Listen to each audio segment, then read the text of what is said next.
Today is my birthday. Woo! Turning 20, first year of university. What was Sope like then? I was someone who, I guess, was learning how to become a man. In other words, that things in life is so much more bigger than you can think. You just have to be willing to explore what that looks like. Unlike a lot of people, my 20s was filled with marriage off the bat, 22, 2 children, 23, and remember. And I say this right now, but those years were very, very tough. Those years were very much, I call them diamond shaping years. I'm not Jewish and I to come last. Those simple words of you just believing in me, even though our circumstance at that point in time was not what we were talking about, just spurred me on. 30s started off with overcoming. And what I was thinking that felt so big and impossible and ridiculous at that point in time, at $750 a day, to where I am now, are two vast worlds apart, miles apart. Every time you reach the peak of one mountain, you either value another one. My name is 𝐥𝐢𝐤𝐞. Thanks to God. That's who I am.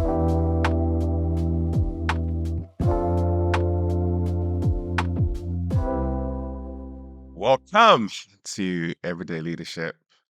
And normally you'll have had an episode the day before, but I decided to hold it back a bit because today is my birthday. Woo! And normally I'm actually not the biggest birthday celebration kind of person, but my wife has tried to change that side of me over the last 20 plus years. And she's like, you know what? It's your birthday on Wednesday. I'm turning 40. I'm putting it out there. I'm turning 40. It's a special one. Why don't we do something different on the podcast? And that's what we're gonna do. She is gonna run this. She's gonna ask me a number of questions. I'm gonna clue what's coming. So I'm here again. This is probably the third episode we've done together. It's always great. It's always a lot of laughter. People enjoy it. So we're gonna do it again. So I'm a wonderful, amazing partner, best friend, encourager, motivator, prayer warrior, wife, Shirene Agbelusi. And I'm gonna hand over to you, brother. Ah, shucks. That was a lovely introduction. And happy birthday. You are not the birthday person. I am definitely the birthday person in this relationship. So I love birthdays, not just my own. I stretch mine out. And I think over the years, we've slowly got you to the point where celebrating your birthday and marking the day has become a thing by force. And I want to throw it back first of all. So the first birthday that we celebrated together, you turned 20. And yeah, throwback to that birthday, turning 20, first year of university. What was Sope like then? I think there are elements of me that have not changed. I was still someone who asked a lot of questions. I was someone who was very curious as to what I'm capable of. And I was someone who, I guess, was learning how to become a man. That's probably the best way I'll put it. There were still a number of elements to me where I was very childish in the way that I thought, in the way that I approached life. I was slowly starting to let go of recognizing that designer goods are not going to be the designer goods are not going to be the thing that helped me stand out and be recognized. It was a very, very slow, painful process.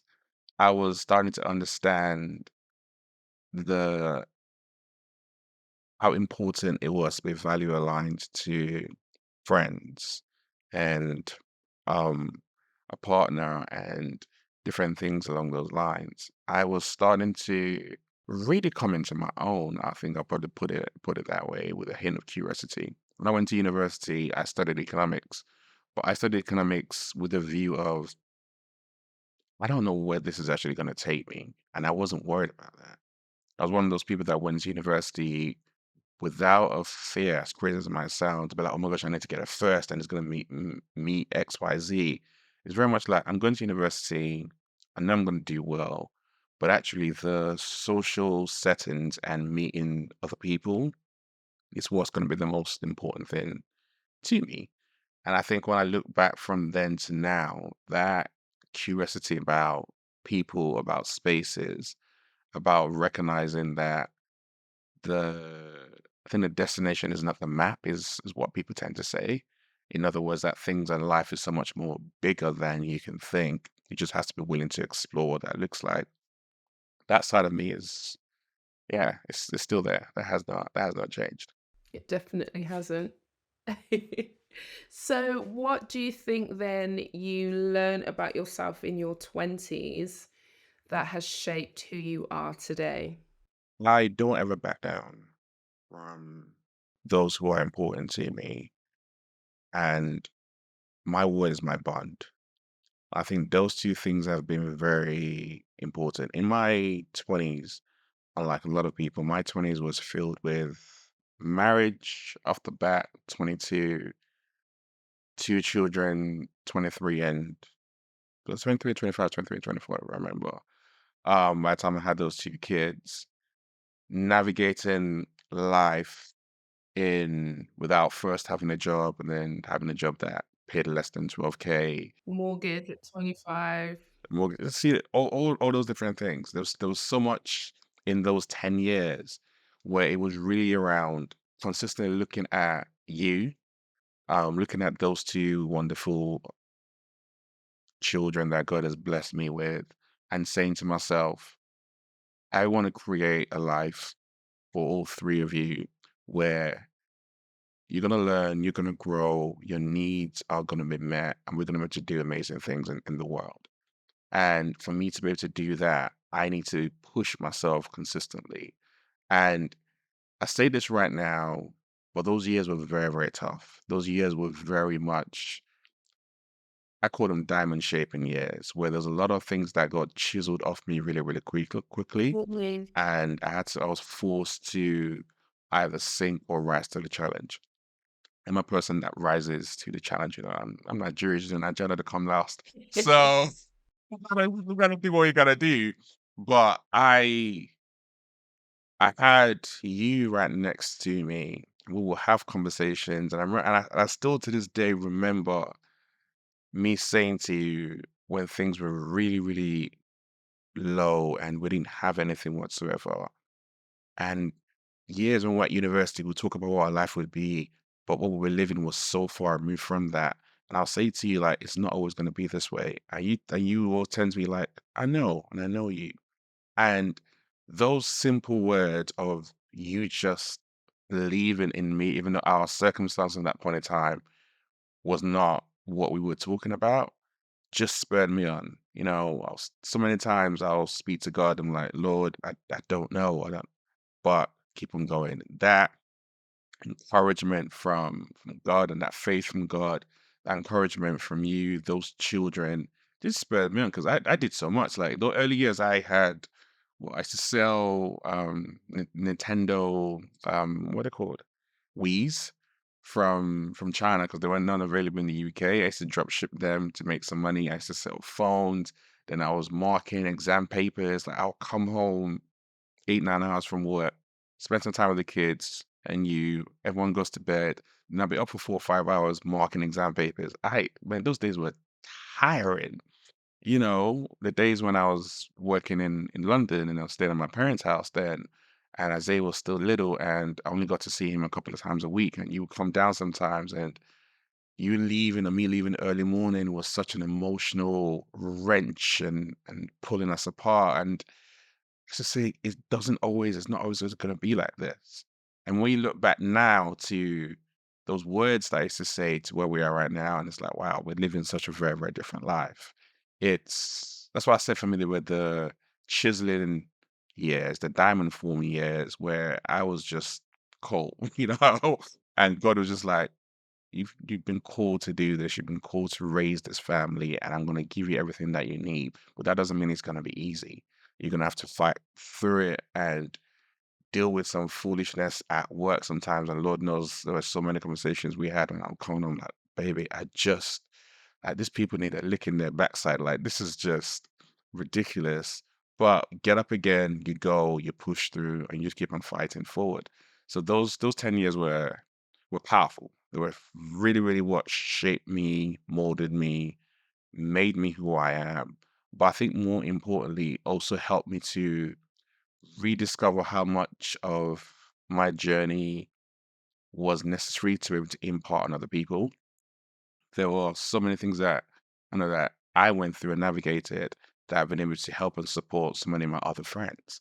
There were so many things that I went ahead and I went through that when me were having conversations and I was challenging you and I was pushing you, it was because like I'd been there and I'd done it and you felt it. And it's not like, oh, I'm telling you to do something that I've not necessarily done. So there was just so much in those 10 years that most people didn't know, because for a while, it's been like for 5, 6 years, I just went quiet. I literally was just in the world of my own. We were in a world of our own, shall I say, just trying to raise a family, provide for a family, and navigate life. And most people could not relate to that. Most of our friends could not relate to what we were going through at that point in time on our journey, but they were still there in their own way, shape, or form. So it was not easy. Yeah, because life looked very different for most 20-something-year-olds that we were friends with and had in our lives at that time. So it was really difficult to find people that could really understand. We really only had like each other and our parents and so on that could really understand what we were journeying through. So how did your 30s look different then to your 20s? My 30s started off with overcoming. I think it was my 30th birthday. I started to do this yearly challenge where every year I want to do something that really, really scares me and steps me outside my comfort zone. And 30, I think it was running that I picked up. And because I hated running for 20 plus years. I avoided it. Cross country, I was MIA. Like you will never. In fact, when you ran 4 or 5 years ago for charity, when you did a half marathon, I remember, and people were like, "Are you ever gonna do this?" I'm like, "No." Like, yeah, go Shirene, but what the hell people running for? Like, unless I'm chasing them, chasing a football, it just doesn't make no sense to me. So that was my stance, but there was something around that where I'm like, no, I can't. I don't ever want to have anything have a hold over me. That's just how I operate. So I I stepped into that. I started to run and I tried to do the couch to 5K thing. I think that lasted about 3 days. Me and instructions, we don't work that well. And I started to create my own plan. And me just starting to want to run ended up becoming like two half marathons, a marathon, running 6 miles every morning, and just became a way of life. But more important than a way of life, it became a space where I could just, instead of pour into me, God could pour into me. It was just me, my thoughts, devotional in the morning, praying, God just showing me so much stuff that He wanted to step into. And every single major leap I've taken in my last 10 years, I think they all came when I was running. That's when I just had that inclination, I had that conversation with God, and then that led to me stepping outside of my comfort zone. That led to me leaving work about 8, 9 years ago. Bearing in mind, like I said, after those first 10 years were tough and the journey was ridiculous, but I got into a position where it was a good company. They loved me, my manager really liked me, they were moving me up.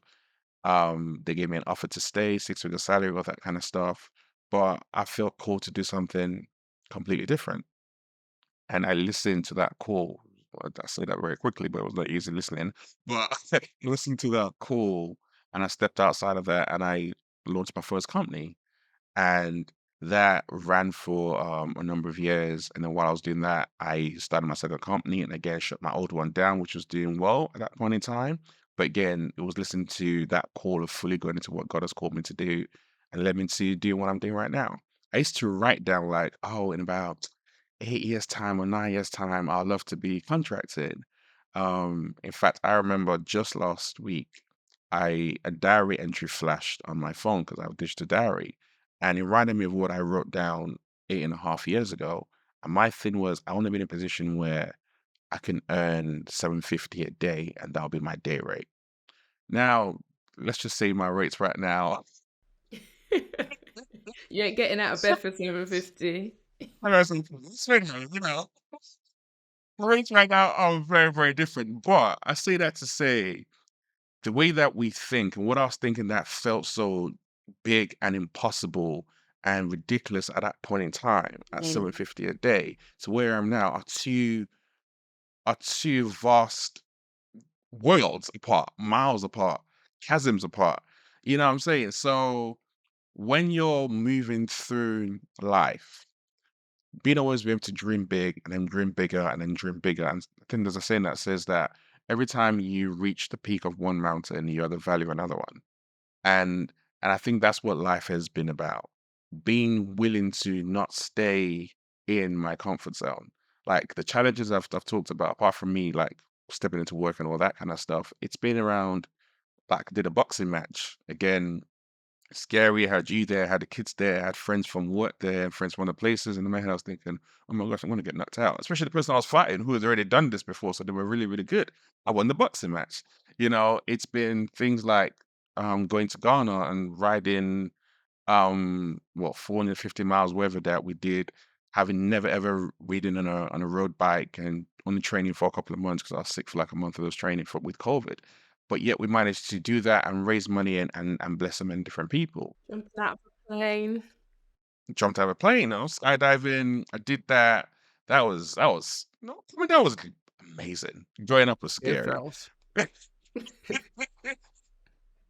It's things like that. I remember times when we used to talk about, oh, we'd love to take our kids to this place or to this country or to go to Disneyland. And they just became the norm for us. They became the things that we did, that we worked through. You in particular, even seeing you just rise, like for me, that's been one of my biggest blessings because it's not just about me and what I'm doing. It's around who in your circle, who around you is also being elevated. And for me, I always go back to who around you is elevated. The closest person to you should also be doing their thing and pushing up. It's not just about me. We're in a partnership together as we are navigating.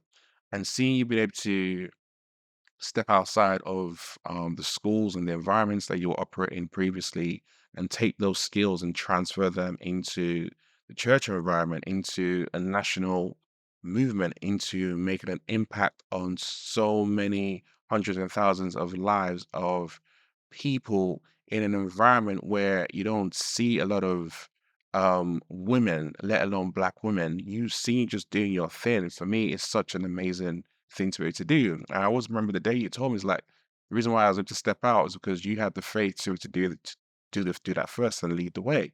So it's been things like that where for me that's life. Like I see so many of my close friends now, like Maz and Andy, David, all these guys that we all came up with, and we used to dream and laugh about, oh, life would be X, Y, D, and everyone's doing it now. That for me is such a beautiful thing. And I think one thing just came to mind as I was talking. Someone wants to ask me, where did this really like start for you to have the audacity to dream big and do things differently? And I think it actually happened. I'm not sure I was 30 or 31, or maybe a bit before that. I paid off my student loans. I'm not sure you remember that.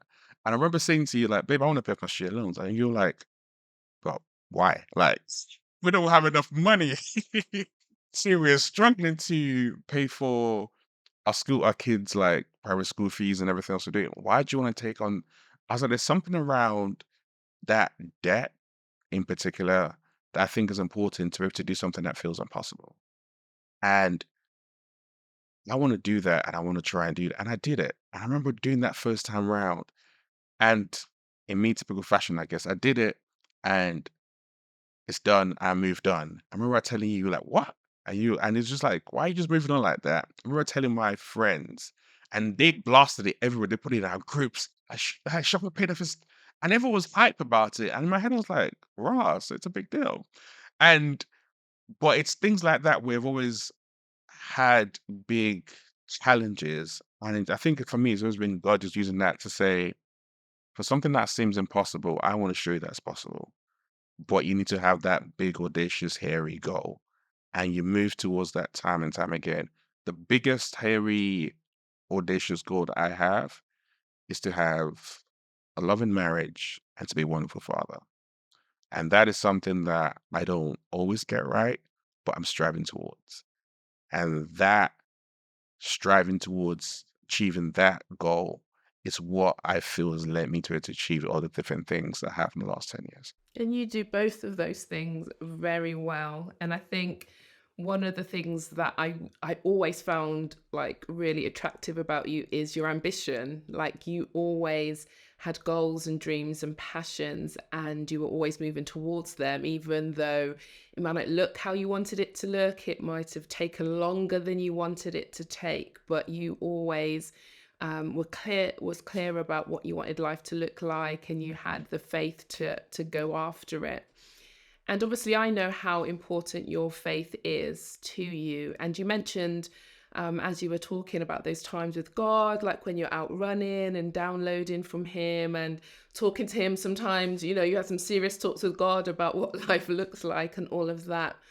But I remember in a recent podcast episode that you did, you talked about like the power of the pause, and you talked about like your first mindset shift at like age 14 or 15, where you really felt God like just speak into your life and change your perspective. For anyone who didn't listen to that episode, can you tell us a little bit about that and why that was so significant? That for me was when I reconnected back to myself. Um, Being born in Nigeria, moving to the UK when I was 11, and those first 3 or 4 years as a teenager, I ran away from who I was. I ran away from my name. I ran away from the accent.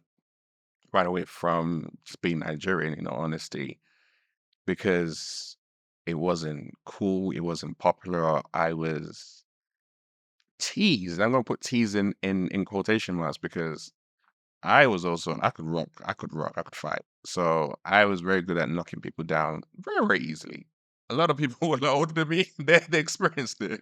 So the teaching was to a point where they could do it on the playground, but outside of school, they won't say nothing. But all those different things hurt. And I remember I used to go home on the outside, very strong, very confident, very secure in who I was. On the inside, I used to go home, and those words and experiences used to hurt me. They used to affect me. They used to make me feel a particular way. And I think there was that point in time when I went back and just reconnected and just heard God speaking to me. And he was like, what you're doing, you know, the way that you're living, the way that you're showing up, you're not happy. Inside, you're not happy. So why'd you keep on doing this? Why are you like it says like why are you intentionally hurting yourself? You're trying to get the applause, the adulation, the praise, the love from friends and from people who on one breath they might do that, but on another breath they'll laugh at you. On one breath they might do that, but on another breath they don't really know you. It's just a lifestyle that you really want to live. And then instead going a little bit deeper than that, though, you look at who you are, what you're about, where you've come from, what your parents have done to be able to get you here. Who really are you and whose are you? And I was like, you know what? I'm a child of God. My name is Shokwe Folua. Like, give thanks to God. That's who I am.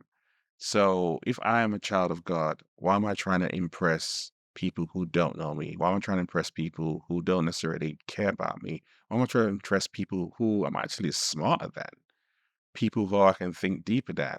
And that sounds a bit braggadocious, but that was the reality of it. Like, who am I really trying to impress out there? The only person I need to be living up to is who I've been called to be, is who utilizing the gifts and talents I've been given and fully stepping into that, rather than living as a limitation and to live uniquely.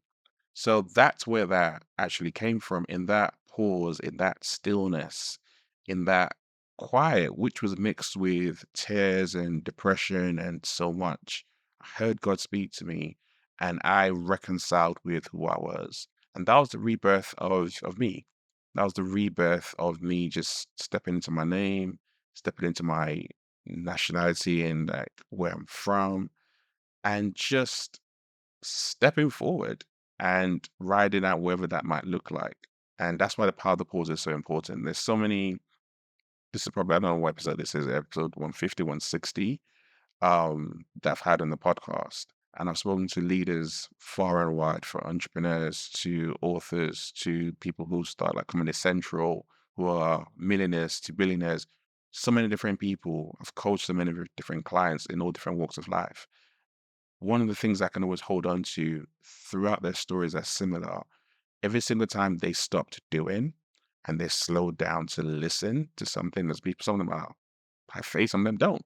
But that slowing down process and really, really listening and really, really reconnecting, they saw themselves elevate and rise and move in such a quicker way than they expected. But they had to pause, they had to chill, they had to reconnect with themselves, which is scary. And that's why most of us don't do it. But that's what happens when you step into the power of the pause. It helps you to move forward in a unique and authentic way. Yeah, so true. So, what do you think like that shopper 14, 15-year-old would have thought that 40 would look like? Like, does it look how you would have expected it to look and feel? Yes, it looks that way in the sense that I would have expected to have a loving wife and a beautiful family. Those elements I have. The rest of it, I had no clue. I did always used to say, whatever I do, I know I'm going to make success at it. So I guess, yeah, I can say that a 40, 50-year-old shopper would look back and be very proud of who I've become because I never went backwards, I always went forwards.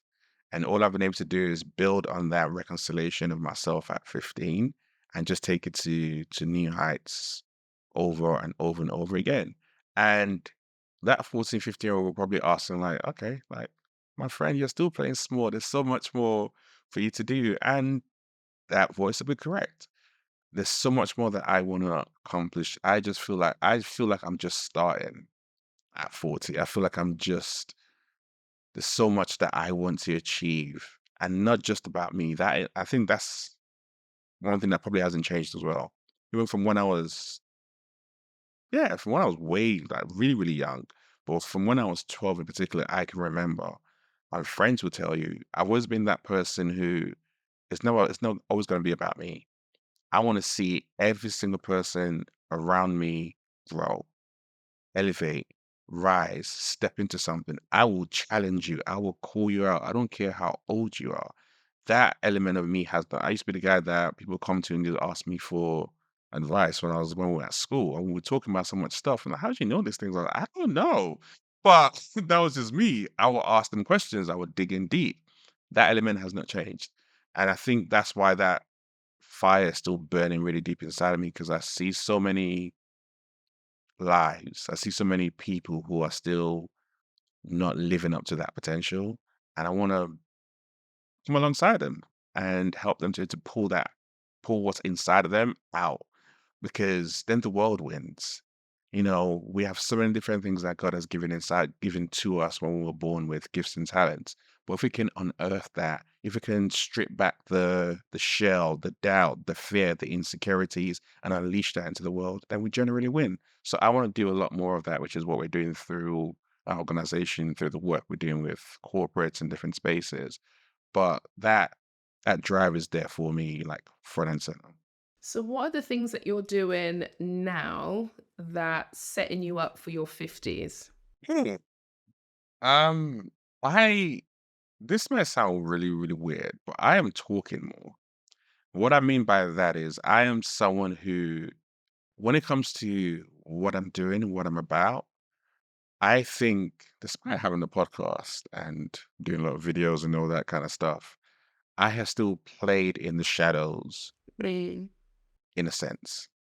And I am learning, and I'm learning. I know for a while that I need to step out and I need to do what I've done for others. So I need to do what I've encouraged other people to do, which is step out a little bit more outside of the shadows. Because if I'm going to achieve the big, scary, audacious goals that I want to do and build the organization I want to build and help the people I want to help and pour into our communities the way that I wanted to pour into, I'm not going to do it in isolation. I have to do it with other people. And therefore, for me to identify who those other people are, I need to say a lot more or speak up a lot more around what those goals look like. So I'm doing that. I'm looking out for people I can potentially collaborate with. I'm looking out for people who can mentor me and guide me on my journey because that's not something I've always necessarily had. I've been a mentor to other people. I still do it right now and I love it. But being able to have that poured into me is something that I definitely want to do a lot more of. So I'm looking at that. Um, I am mapping out what that could look like as well around that 10-year plan. Because by the time I'm 50, I want to be in a position where everything I'm doing, in a sense, is just for fun. What I mean by that is I'm in a position where my family is completely set up. So if I choose never to ever work again at 50, we can do that. Like we can chill, we can relax, we You can can do go. that. Some of My us have next, a lifelong calling. You don't retire from Jesus. you know, what you can do Jesus in different ways. I do Jesus all the time in the corporate world. So, but it'll be my family are set up from a generational perspective. There are things and infrastructures and family offices and stuff into place that the kids are good, you're good, if anything was ever to happen to me, all of that kind of stuff, and it flows all the way through, so it's not going to be wasted. Um, it's around we've invested in so many different businesses and community projects that we're seeing that play out and pay out. It's when I say about having fun, it's I'm doing things where money's not the big thing. The money's not an obstacle anymore. That for me, because I'm never going to retire. I'm that kind of person. I'll be bored on my brains. I always find something to do. I always find someone to work with, but it's around just having that freedom. That for me is what those next 10 years looks like. And the pursuit of having that freedom, which to be fair, I do right now. I can get to pick my time, wake up whenever I want, work with clients I want to work was amazing. But that ultimate freedom that I'm aspiring and working towards, which is creating things for other people within my organization as well, it's gonna take it's gonna take a while. It's gonna take 10 years to do. It's something that when I look at my field in particular, from the UK perspective alone, it's not necessarily been achieved before. So it's also and that's also scary. It's like you want to do something that hasn't necessarily been achieved by a black person that I know of anyway, in the way that I'm thinking about it. Yes, I do. And in the pursuit of that goal, I'm going to learn a lot. I'm going to grow a lot. I'm going to fail a lot. I'm going to make mistakes a lot, but I'm going to keep on moving forward and moving forward and moving forward because I know that the purpose and the plan that God has put on my heart and why He put that particular plan on my heart for our business is not about me. It's about other people. And therefore, I'm going to move mountains and I'm going to move and part seas and get my Moses on and do everything that needs to be done to achieve that goal. And I want other people to come along with me in that journey. So that's what those next 10 years are going to be about. As well as that, I'm going to have a little fun. I'm going to travel. Amen. No, I'm going to travel, going to do amazing things with my wonderful wife. We, like this year, for example, we did a marriage course in person for a day. Like we've been doing this on and off in different settings, virtually, in person a while ago, and all this. We're doing it for this year. We had what 25 couples there, all different ages. It was absolutely amazing. I'd love to do something like that where it's a weekend or a week away in somewhere fancy and exotic, and just spend that time working with other couples where they get that time for themselves, which doesn't always necessarily happen. I would next 10 years, I would love to, write a couple of books, I'll say it out loud, I'll write a couple of books. That time is coming. The season's not yet, but nothing emotional. I'm learning a lot from that. That time and that season is definitely coming. But this next 10 years as well, we're gonna have kids who are what, 28 and 26. I want to see them fully step into what they've been called in to do and navigate life with them if God has not come yet. But ultimately, I want to know that for the next 10 years, I want to pour out as much as I can, all that God has given me, but also be poured into by other people. And that's not something I've always let happen in the past. I think I've been very, very good at pouring out. I've not been always been good at getting poured into. And that's something I'm working on changing. And that's what the next 10 years are gonna look like. And God can do immeasurably more than you can even imagine. So the next 10 years are going to be great. And I don't know about you, but I think that 40 seems younger than it used to. I don't know if like when we were younger, we used to think of 40 and it used to feel like really old. And even when I think about my parents, I think about my mum, like what life looked like at 40 for that generation, I think looks very different for what 40 looks like or can look like for our generation. So, what are the things that keep you young? You, you, you keep me young. You know what? People think I'm like, oh, that's sweet. No, I'm actually being for real. My wife keeps me younger. Let me tell you why. Just good It's a example. good family show. How do you think families are made? Um, good example. Just 2 days ago, 2 or 3 days ago, um, 2 or 3 days ago, we were at my daughter's school, and we went to a symposium where we had this leaflet from it. My wife's like, take it. I'm like, no, I don't want it.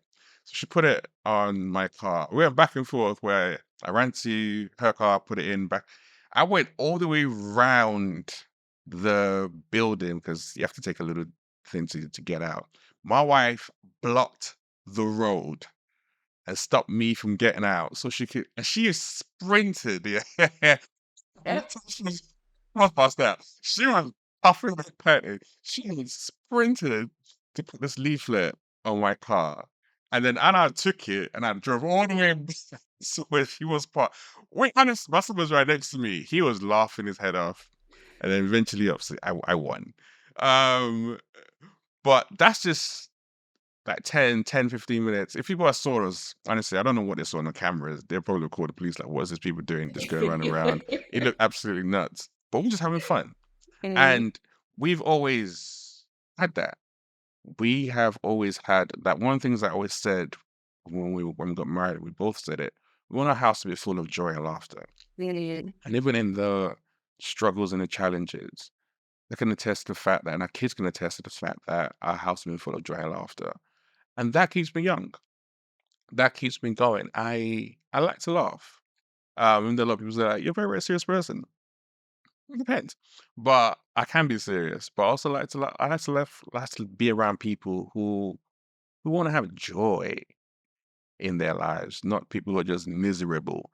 I don't need none of that. So the laughter keeps me young. My friends keep me young because again, they are mostly most of the time joyful people. I think being conscious about my health also keeps me young. I don't necessarily always keep it down, I'm conscious of it. Um but that also keeps me young for sure. So I think some definitely a mixture of family, friends, being intentional, like I said, the last 10 years, of either it's been running or doing different bits and pieces and just trying to be as healthy as possible. That's definitely kept me young. And I'll probably add the the pursuit of something outside of my capability has also kept me young. And people think, well, what do you mean by that? Because that is stressful. That's outside your comfort zone. That's fearful. Like, I was like, yes, it is. But in the pursuit of doing those things, I learned so much more about myself, which helped me to learn how to be able to regulate my stress, learn how to be able to let go of certain baggage that was in mine to carry. And all those different elements are things that make you get old really, really quickly. So the more you can let go of stuff, the more you can learn to be less angry and less frustrated, the more you can learn to just de-stress and learn how to breathe properly and different things like that. You don't age as quickly. And I think I'm still learning a lot. I'm still unlearning a lot.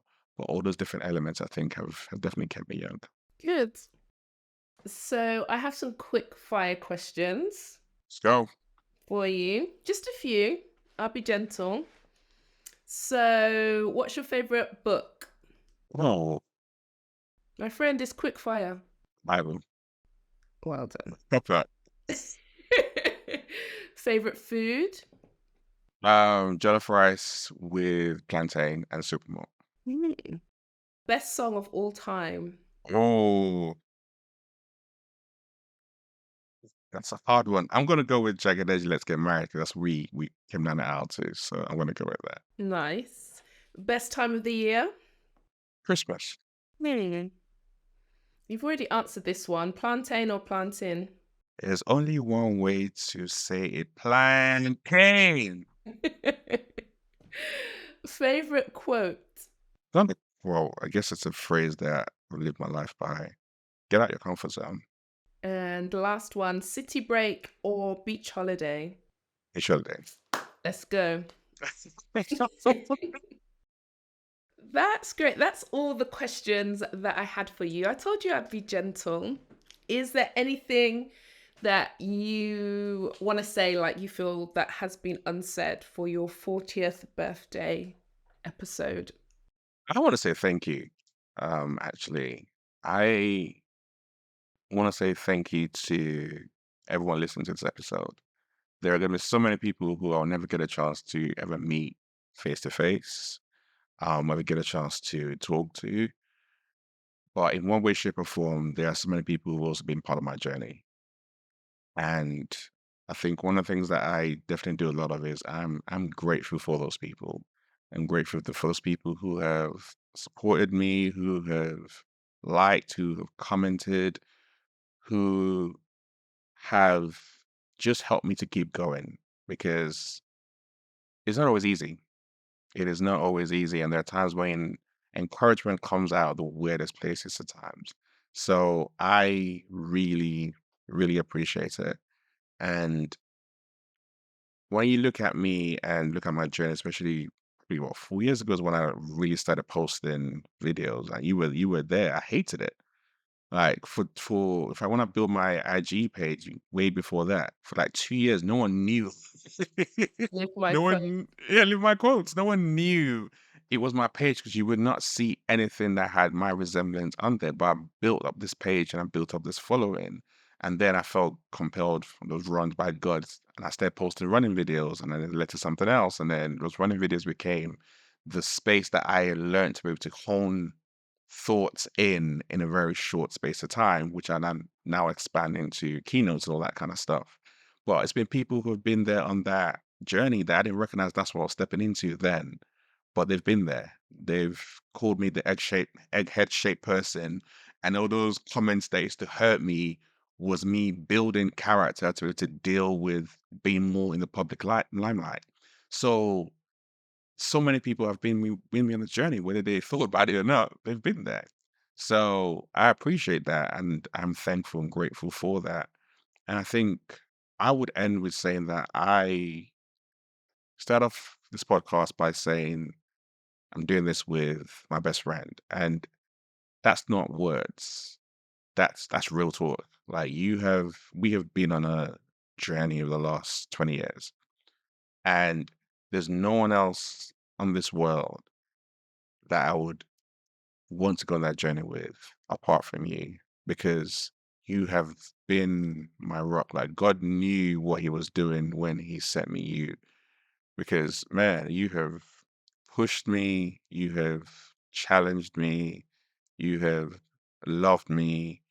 You have known when, not all the time, most of the time, to be quiet and just give me my space. And there's, like I said, and I'm a work in progress. There's a lot of things that I get wrong. There are times when I mess up, but we're in this together. And for me to be able to always say I have peace in my house, it's a blessing. It's something I can never ever take for granted. When I'm home, I'm in my peace state, and my home is with you. So I thank you. I appreciate you. And God willing, I look forward to 40 plus more years together. Amen. Amen. And I want to say well done. Like, well done for continuing to step out of your comfort zone, to keep pushing, to keep working, building your business, building your brand, and all the stuff you do behind the scenes as well. So there's the upfront stuff, but a lot of the coaching, mentoring, supporting, encouraging that you don't get paid for. You do it out of your love for the people that are around you.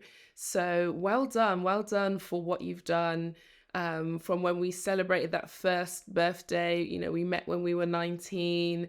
That first birthday, I remember I'd done a little picture on your birthday cake from Asda because that's the level we were on those days, to the big 40th birthday celebrations that we've got planned this year. But that's all because you've had faith in God, and you kept believing that He had more in store for you, and you kept moving towards that. And the best is still yet to come. The best is still yet to come. So keep going. Well done. And thank you for being a great example and role model to other Black men, Black husbands, Black fathers, all of that good stuff. So we love you and appreciate you. Thank you very much, baby. This is Everyday Leadership. We'll see you all next week.